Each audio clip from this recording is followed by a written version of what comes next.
Is Johnny Gaudreau really on the way? Is he going to seriously play for the New Jersey Devils? I discussed that, and I also talked to Tony Ferrari, a draft expert, as we talk all things prospects involving the New Jersey Devils and his reactions to the NHL Draft. There's a lot to talk about in today's episode. Buckle up, everybody. You're Locked On Devils, your daily podcast on the New Jersey Devils. Part of the Locked On Podcast Network, your team every day. Hi, this is Bryce Salvador, and you're Locked On Devils with Trey Matthews. Elliott scores! Oh, Stevens stepped up, nailed him. Brodor's got the puck. What a shot. The Devils win the Stanley Cup. Alrighty now, what is up, New Jersey? Welcome back to the Locked On Devils podcast here on the Locked On Network. I'm your host, college hockey play-by-play announcer, and also Devils writer for Pucks and Pitchforks, Trey Matthews.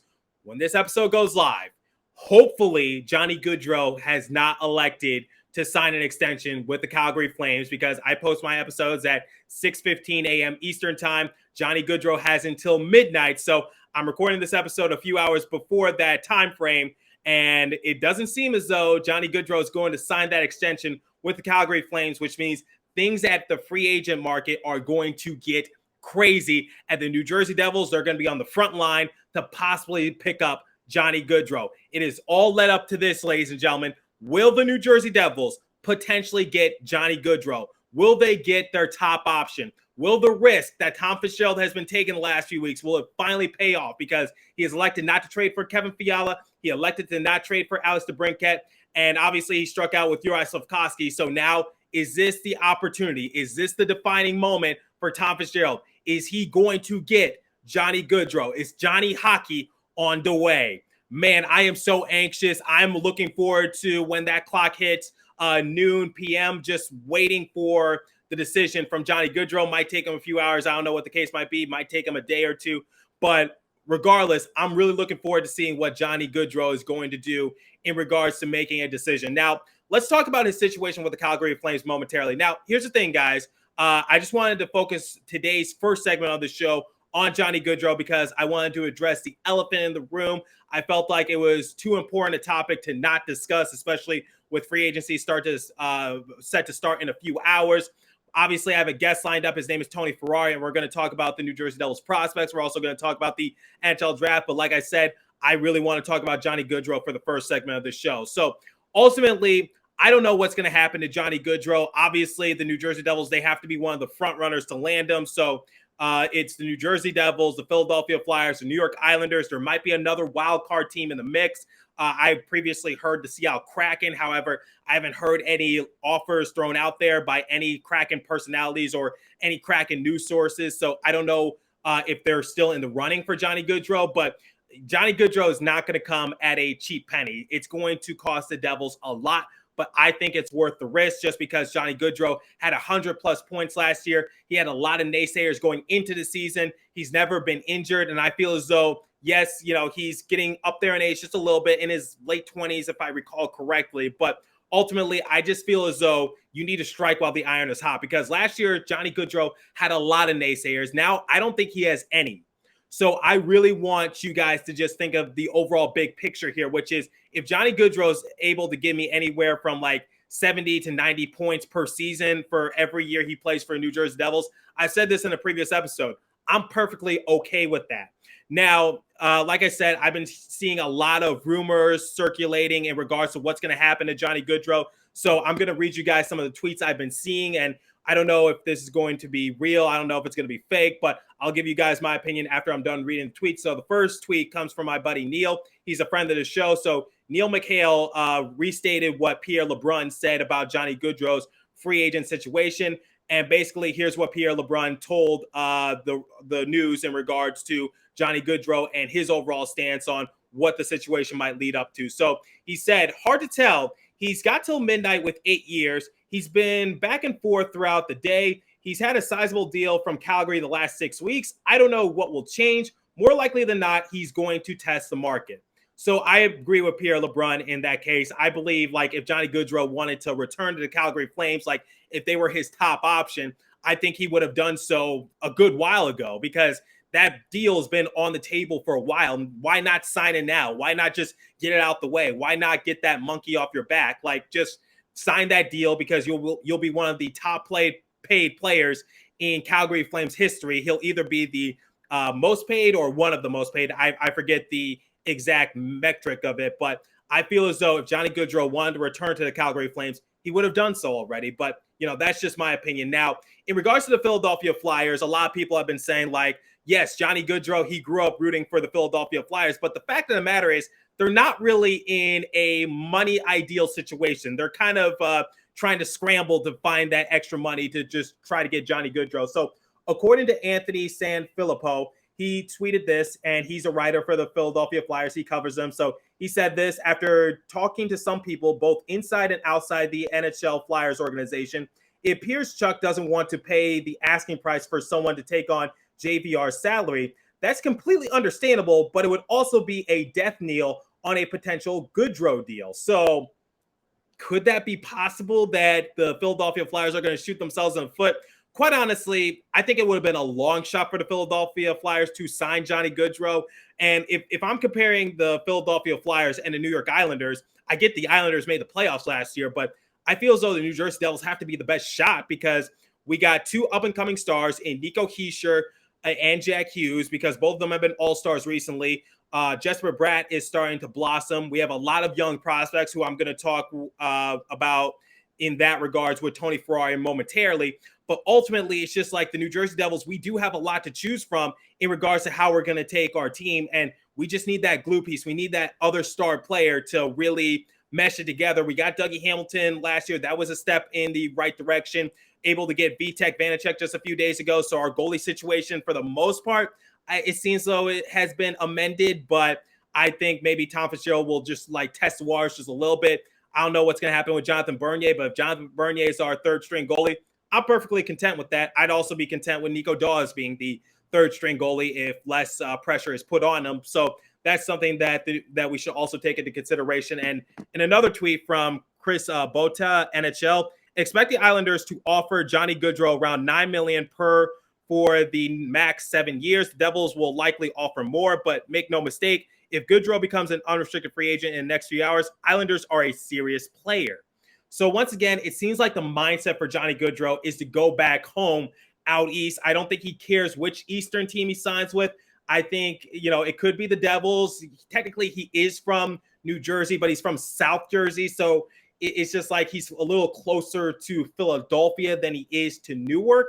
So I'll give an example, and I'm not sure if you guys care about this or not. So I went to school at a liberal arts college in Michigan, Adrian, Michigan. You would think that we're closer to Detroit. We're actually closer to Ohio. So in Michigan and going to Adrian College, I saw a lot of people repping Ohio State instead of the University of Michigan. There were a lot more Ohio State fans, but it makes sense because even though we're in Michigan, we're a little closer to Ohio. So that's something that I want you guys to take into consideration, which is, yes, Johnny Gaudreau is from New Jersey, but he has closer ties to Philadelphia than Newark. So I really want you guys to take that into consideration. That's why he grew up idolizing the Philadelphia Flyers. Now, I got to move this along because obviously I'm set to talk with Tony Ferrari momentarily, but someone responded, and it was at NHL Rumors Daily, and they said, I agree with Chris here. As I mentioned the other day, the Devils expected to start at 7 years, $9.25 million, and go onwards from there. Devils have the cap space. We'll see what happens. And now, someone by the name of Tyler, and their ad is Burnt95, and I really hope they're right. Otherwise, they're going to have to delete their Twitter, because this person said, breaking, on the eve of NHL free agency, my sources are indicating they expect Johnny Gaudreau to sign with the New Jersey Devils for $10.2 million annually over 7 years. Same source tipped me off on Hamilton to Newark, plus exact contract details last summer. #insider. I'm going to take that with a grain of salt because I don't really trust that Tyler person, just because, look, I have sources too, but I'm not going to tweet it out like that because I'm not the person to be breaking that kind of news. I need more inside sources, if that makes sense. So if this person is telling the truth, that's great. And more clout, more power to them. But if they are lying, I would hate to be them because I've made that same mistake before. And ultimately I was right, but still I can understand why people were a little ticked off when I said that Dougie Hamilton had signed a major deal with the New Jersey Devils. Now, do I think Johnny Gaudreau is going to sign with the Devils? I personally don't know. But if he decides to go to the Flyers, if he decides to go to the Islanders, whatever the case might be, I can't really be mad just because the overall goal for Johnny Gaudreau is to go home, it looks like. That's based on what I'm assuming. I think his overall mindset is that he just wants to go home. He just wants to go closer to his family, whatever the case might be. But if he decides not to sign with the New Jersey Devils, I don't think it's a hockey standpoint. I think it's more of a personal standpoint. Like, I just want to go back home. I want to play for my hometown team, whatever the case might be. I'd be a little mad at it at first. I'd be disappointed, and I would have questions for the New Jersey Devils front office. But I wouldn't be mad at Johnny Gaudreau, if that makes sense. And yes, you can use this episode as a receipt in case I do get mad if Johnny Gaudreau doesn't resign. So I'm just going to leave it there, and we'll see what happens. But I just wanted to give you guys those information before the start free agency. What's up, guys? Before we continue, I want to bring you guys the first and only live read this morning, and it comes from our friends at Built Bar. So from the people who invented healthy and tasty comes the latest gift for your taste buds. You've probably tried the amazing coconut brownie chunk Built Bar, but guess what? Your friends at Built have given coconut brownie chunk the puff treatment. That's right, the coconut brownie chunk Built Bar flavor you love in a delicious, chewy marshmallow covered in 100% real chocolate. It's like a fluffy cloud of coconut brownie goodness, but don't stop drooling and just listen. They are good for you, low calorie, low sugar, high protein, and all delicious. Coconut brownie chunk Built Bars are only here for a limited time, so go to Built.com right now to make sure you don't miss out. They are going fast because they taste that good. All Built Bars are made with collagen protein, which your body absorbs more efficiently and provides tons of health benefits, Eat something that tastes good and is good for you. The best part about Built Puffs is that, of course, they taste amazing, but you can enjoy them guilt-free because they are actually good for you. They are the perfect treat, perfect when you've got a craving, you need to satisfy your sweet tooth, or if you're in need of a quick, healthy snack. They are an excellent source of protein. Delicious coconut, rich, sweet brownie, creamy marshmallow. Stop fantasizing. Go to Built.com to order your box of coconut brownie chunk Built Puffs right now. Go to Built.com. Use promo code LOCKED15. You'll get 50% off your order. Again, use promo code LOCKED15 for 50% off at Built.com. Okay, let's get back to today's episode. Take it away once again. I've talked long enough. It's time to bring in Tony Ferrari as we talk prospects from the Devils organization and also the NHL Draft. So take it away. Joined alongside me, he is an NHL Draft and prospect expert for the Hockey News and Sports Illustrated. It is Tony Ferrari. Tony, how you doing? I'm good. I'm happy to be talking about the Devils draft class. It was a fun one. It was a fun one, depending on who you ask, because we were hoping to get Uri Slafkovsky. I just want to say before we begin, I love your last name, Ferrari. Is that your actual last name? Yeah. I get asked all the time if that's my actual last name, and it truly is. I've had to show my ID a few times. So, do you actually own a Ferrari? I wish I did. If I did, let's be honest, I wouldn't be talking here. I'd be out driving it somewhere. Good point. Okay. So let's talk about the draft, because I talked to Chris Peters before the draft and he gave his mock draft opinion. He said that Shane Wright could possibly fall a few positions. I didn't believe that was going to happen, but ultimately it did. And he fell to the Seattle Kraken. Uri Slafkovsky went number 1. I was really hoping that Shane Wright would stick at the first overall selection and the New Jersey Devils would select Uri Slafkovsky, because I was just like a big winger who was NHL ready. He was Olympic MVP, and overall what he was able to do in the World Champions just was very impressive. And the fact that he was able to hold his ground against other NHL players during that time span, I was really hoping the Devils would pick up Uri Slafkovsky. Obviously, he went number 1, so I guess let's start with there. What were your initial reactions going into the draft? Well, going into the draft, the few days leading up to it, everyone kept telling me that I was talking to it's Shane Wright, but don't sleep on Slafkovsky. He could be there at number 1. He could be the guy. And then about half an hour before the draft, I got a text and it was, hey, Slafkovsky's going number 1 most likely. And I'm like, oh, okay. Well, that gives New Jersey an interesting choice. Do they go with a defenseman, which is a clear area of need if they're not going to have the winger there, or do they load up and just absolutely have a 3-headed monster down the middle by drafting either Wright or Cooley? And they obviously went with Nemitz and everything, but it was just such an interesting development because you saw Shane Wright fall after Montreal, and then New Jersey was able to perfectly justify the Nemitz selection. And then Arizona spent all year going, we're going to draft Logan Cooley because he's going to be the guy there. Shane Wright and Slafkovsky are going to go 1 and 2. So they went with their guy who they've been scouting all year. And then Shane Wright obviously goes to fourth to Seattle. And then it was funny to watch him get up on stage, shake Bettman's hand, and immediately turn and give that death stare to the Montreal draft table. I was about to ask you that. He was like, when I come into Montreal, you guys are dead. Like, I am going to light the lamp against you guys. That puck is finding the back of the net at least 3 times per game for the next 5 years of my career. Yeah, and that's the drama you need. And I think like Seattle doesn't really have a rival yet. There's not really the rivalry with Vancouver that they were hoping to get yet, because neither of those teams are really all that great. So maybe this is Seattle's first rival. Maybe this drama between Shane Wright and Montreal gives them that. And I think it's going to be so fun to watch him play his first game against Montreal and in Montreal. It's going to be one of those things where we watched Matthews and Laine battle it out, Eichel and McDavid battle it out in their first year in the league as rookies. It's going to be fun to kind of see Shane Wright and Slafkovsky go to head and see which one comes out on top in their first couple meetings. Yeah, that's really interesting. And I just want to talk about that death stare he gave, which, you know, if I was in Shane Wright's shoes and I was the projected first overall pick for months leading up into the draft, and Montreal said, you're our guy, we're going to draft you, because I'm sure they had to have serious discussions about potentially selecting him. I'm sure he's seen the mock draft boards, and quite honestly, I'd be angered too. But you said it was justified for the New Jersey Devils to select a defenseman, which they did. They selected Simon Nemec with the second overall pick. And the thing about Nemec is that he's a big defenseman, not really much of a scorer, but very athletic. And, you know, he has that great speed. He knows how to handle the puck. He knows how to pass it. But ultimately, I think that's someone that could definitely develop alongside with Luke Hughes once Luke Hughes completes his sophomore year. But I want to get your opinion on this first. Why did Shane Wright drop a few spots? Like, why did Montreal, probably like a few days or a few weeks before the draft, why did they change their minds and go with Juraj Slafkovsky?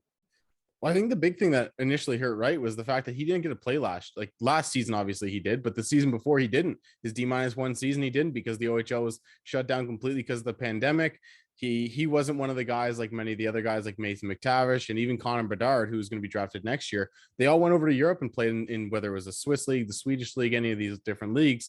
They went and found games to play. Shane Wright didn't. So he sat out for a year, almost 18 months at the end of the day, when his season ended, when the pandemic first started. And then he wasn't able to get on the ice and train. He wasn't able to do all the summer training he normally would have to do. And a lot of European players and a lot of the American players got that training, got that ability. They found a way to get into leagues and get into games, even if it was only like 20, 30 games throughout the year, not their normal slate. They found ways to get on the ice. Shane Wright didn't, unfortunately. And this year he had 94 points in 65 games, if I'm not mistaken. That's what it was. So it's not like he had a bad year at all.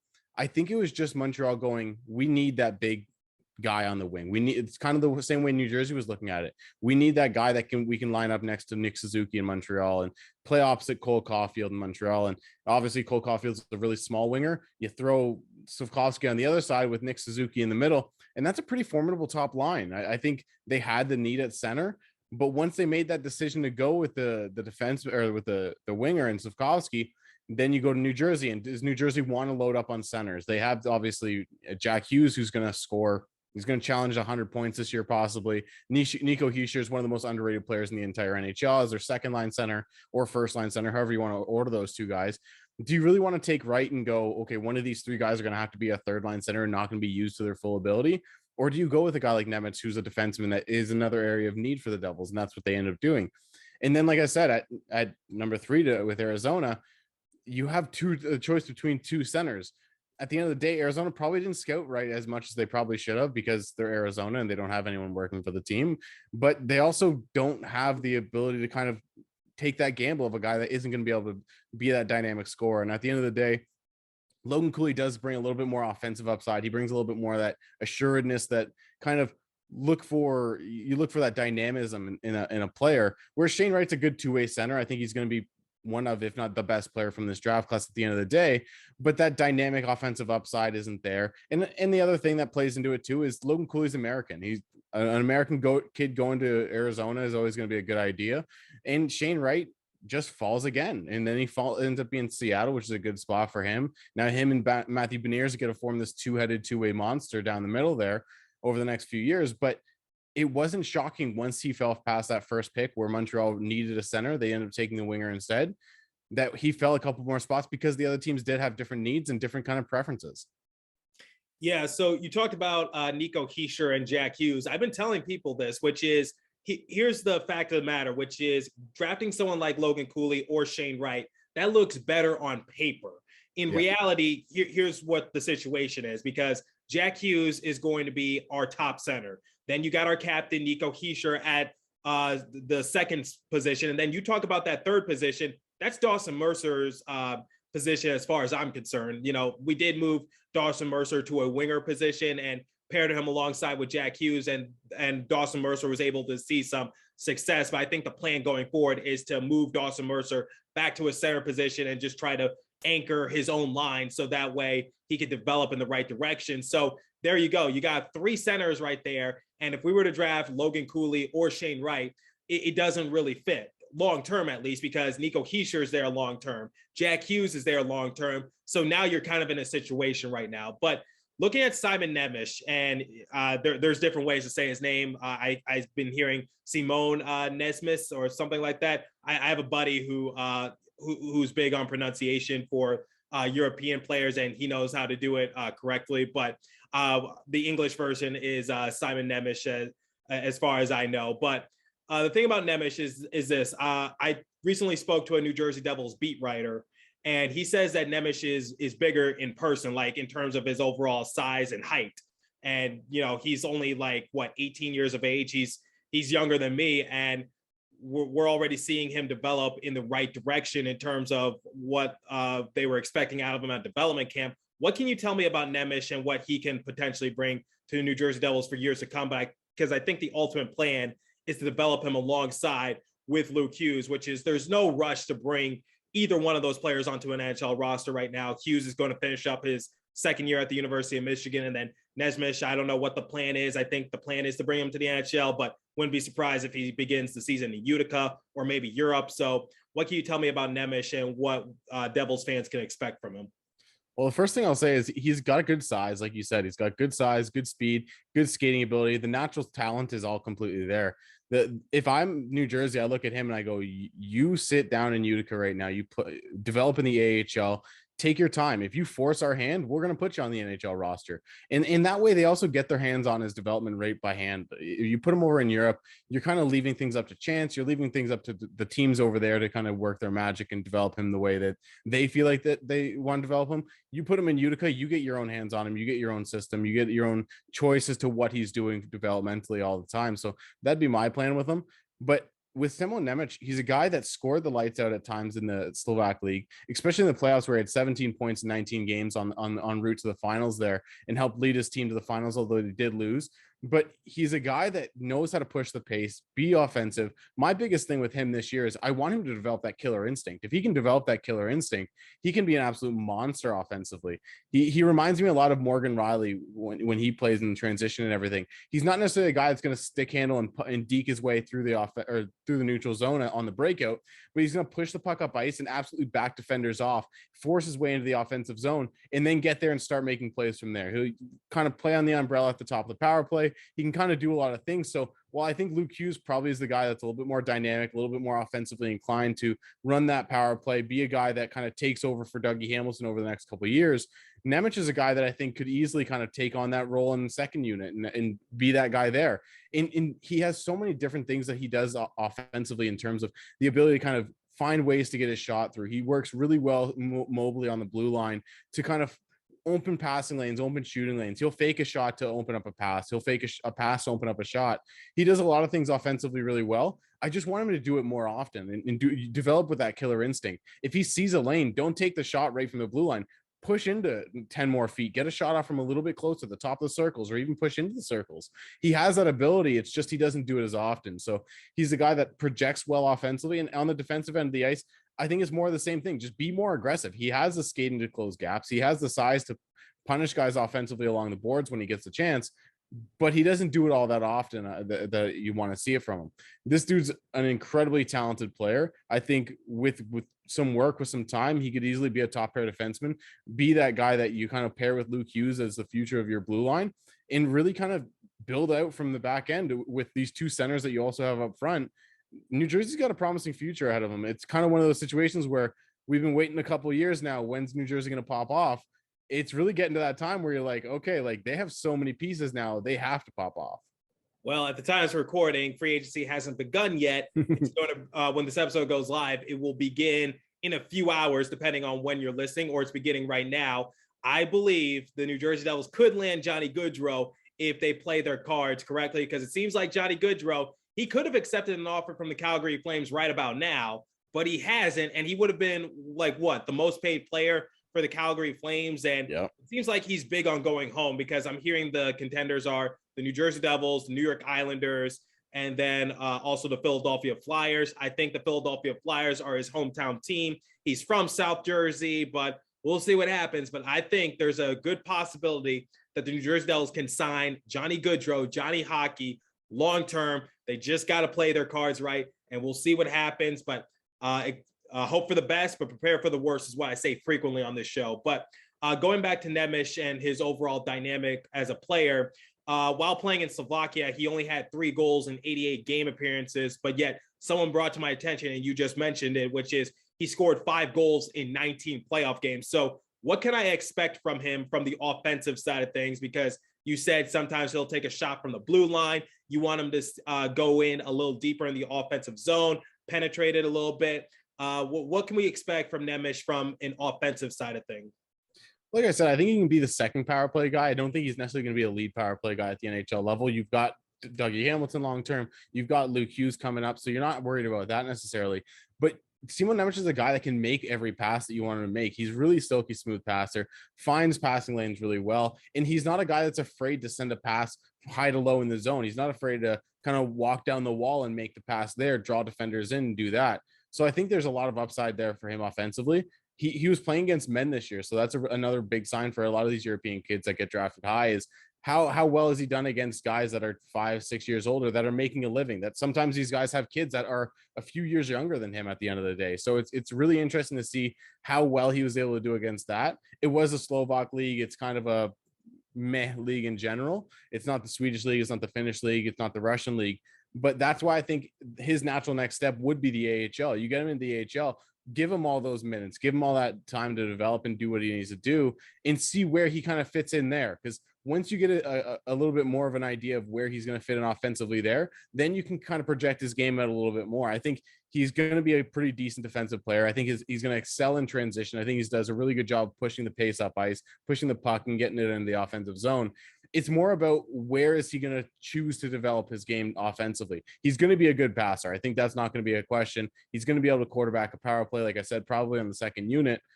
Is he going to be able to kind of be a goal scoring threat as well? He has a good shot, but like I said, he needs to develop that killer instinct, that little bit of a cerebral attitude to kind of push in, be an active shooter, be an active participant lower in the zone. Trust that you're going to have a forward that comes up and covers for you if you want to go down into the zone. Simon Nemec has all the skill, all the talent, all the tools to do it, especially as a skater, really mobile 4 ways. It's about whether or not he wants to do it. I think that's going to be the biggest thing for him. So we talked about Nemec and what he brings to the New Jersey Devils. But obviously the Devils selected a few other players in the draft. So is there any player that we should keep our eye out for particular? Because I'm seeing like maybe Seamus Casey, because he can definitely be a sleeper for New Jersey Devils, whatever the case might be. So any other players that the New Jersey Devils drafted that caught your mind? Yeah, I think Seamus Casey's probably the one that definitely caught my eye because I interviewed him earlier this year. He was one of the smartest kids I talked to all year. One of the things I do in my interviews is I'll bring up game tape on the screen. We'll kind of break it down a little bit together just so I can kind of see what they're thinking as they watch their own plays on the screen. And he was one of the only players I've ever heard go, you know what, I should have done this instead of that, just completely ripping his own game apart. And it wasn't that he made a bad play because he got an assist on the play. So it wasn't a bad play at all. He just realized, hey, I had a better passing option here on the breakout. I could have made this play and used that zone. I could have found this lane and actually done something better here and create a more dangerous chance even. So he was a guy that's extremely cerebral. He has that killer instinct that I was talking about with Seamus Casey. And I think the big thing with him is he's a little bit of an undersized defenseman. His defensive game is going to need to take a step, especially physically. but he has the mobility to kind of close gaps and outskill guys along the boards. He's not a guy that's going to go into a battle that's going to get in there and be rough and tumble, but he's going to go into a battle and you're going to go, oh, how do you come out with the puck? And then when you watch the tape, he just goes in there and fishes it out, has more skill than the other guys, and he's able to use their legs, their stick to kind of work the puck around in a small ice game. He's really good at that stuff. And then he's a good skater, moves the puck up ice transitionally really well. So I think he's a guy to definitely keep an eye on. I think Charlie Leddy was an underrated player for that US under-18 team as well. Really good at getting shots off, really good at breaking the puck out. The rest of his game kind of needs work, but he's got some traits. And then I think Tyler Brennan's a guy that is a good goalie. He was one of the top, I think he was the top ranked North American goalie for this year's draft. Getting him at 102, you're not complaining about that. Can I just say something about Brennan real fast? One of my associates actually brought this up as well. Brennan's numbers might not reflect who he is as a player under certain circumstances. So can you just remind the listeners why, don't look at his overall stats and judge him from that sort of standpoint? Well, the first big thing is goalies are a little bit harder to scout in general, unless you know what you're doing with goalies. That's why a few years ago, like an entire summer, I dedicated to finding out what every little tiny positioning thing they were doing was. But at the end of the day, a guy like Tyler Brennan wasn't on a great team. And that's the big thing. And he was on a team that was getting filled in constantly, was not a really competitive team in the WHL. But when you watched him as the season wore on, he improved all year long. In the playoffs, he was better than he was in the regular season. And he was really the only reason they were in games in the regular season. So he's a guy that I think when you watch him, you go, oh, this is a really good goalie. You look at his stats and you go, maybe not.